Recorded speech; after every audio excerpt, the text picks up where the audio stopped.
Hey everyone, so for the chapter discussion, I picked chapter 4.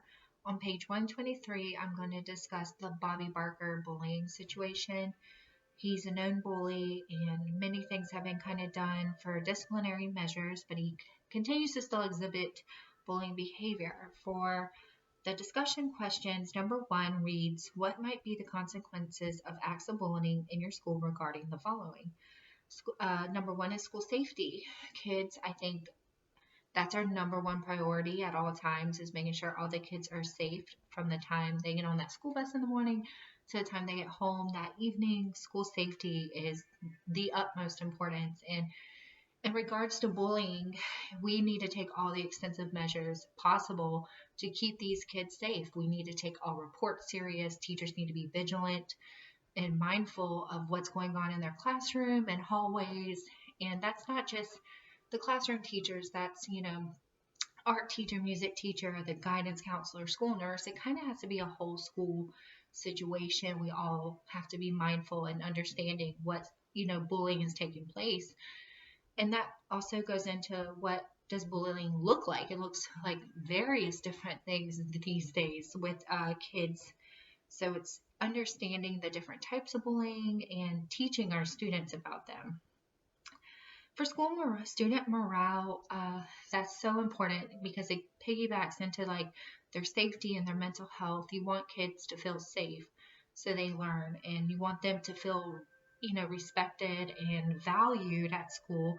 And bullying would just push that down. If, it's important to teach our kids to not tattletale, but to report when they see an incident that they don't think is right or justified when they see students interacting or teaching, kids who think they are being bullied to speak up and teaching them to be leaders and respectful people in the school can kind of help with the morale. For school climate, I am at an elementary school, so my school climate is all the parents and the PTA board and the whole community essentially. So when bullying occurs, and it really does affect the climate, parents have questions, they want answers, they want to know a plan. And acts of bullying in your school can really cause a lot of distress with parents because I am in an elementary school and that's kind of where I'm putting the scenario in my head. But parents, they can start to really voice their strong opinions and that can hinder the growth that we are trying to promote of anti-bullying. So as an administrator, I think having a plan, understanding that the plan does not fit every one student, but then communicating with parents at all times, especially at the elementary school level, that you have a handle on the situation, I think is very important for school climate because parents want to keep their kids safe and they want to send them to school knowing that they are learning and they are thriving. So all three, school safety, school student morale, and school climate, they piggyback off each other, but they all play such important roles.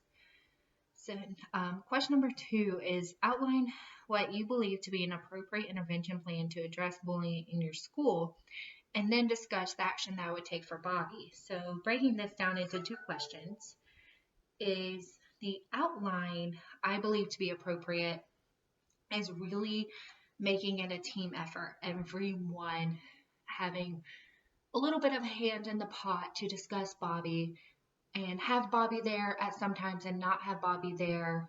I think is important. Everyone kind of understanding what Bobby's bullying looks like and the function of why he does it. We know it's typically a power to climb social power cues and things like that at school, but sometimes there's a little bit more, and it states that mom's a single parent and disciplinary issues would be used, but maybe we need to figure out more of the function of why Bobby is bullying. Like, kind of get to the function of the behavior, I think is very important. In addition to counseling, I think it's important for schools to use their resources outside of the school setting, like using, you know, other counselors within the school to kind of, read about the situation and use it, or look at a behavior therapist, or maybe even I'm thinking of a scenario this year. We had a student who was, pretty aggressive towards other students. and we actually had a mental health consult come in, just doing observations throughout the whole class, throughout the whole school day, and they were able to provide more insight to what was going on. And that was just something of us, the school was using our resources to gain more insight of the function of the behavior. Because once I think the function of the behavior is identified and clarified, I think that's when you can make an appropriate plan for Bobby to move forward. Another thing for Bobby is, really talking to mom without Bobby there and coming up with a plan.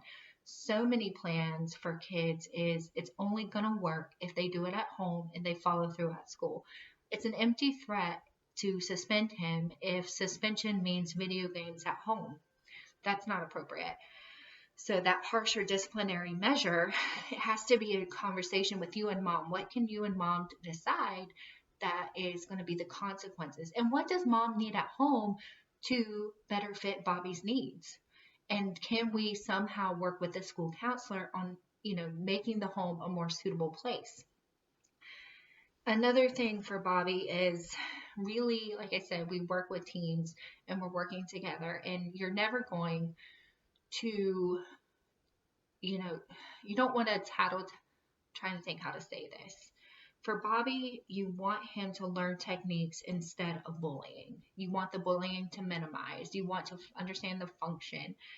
And so really overpraising Bobby or finding something that he is good at. So we're constant. We're not just reinforcing and giving him, attention when he's bullying, but also turning it around and saying, wow, you're doing really good at this. Like, here's a job, here's a responsibility, something you're good at, can sometimes that's giving them power and feeding the function of the behavior, but in a way that's appropriate. Because like I said, elementary mindset, little kids, they do bully.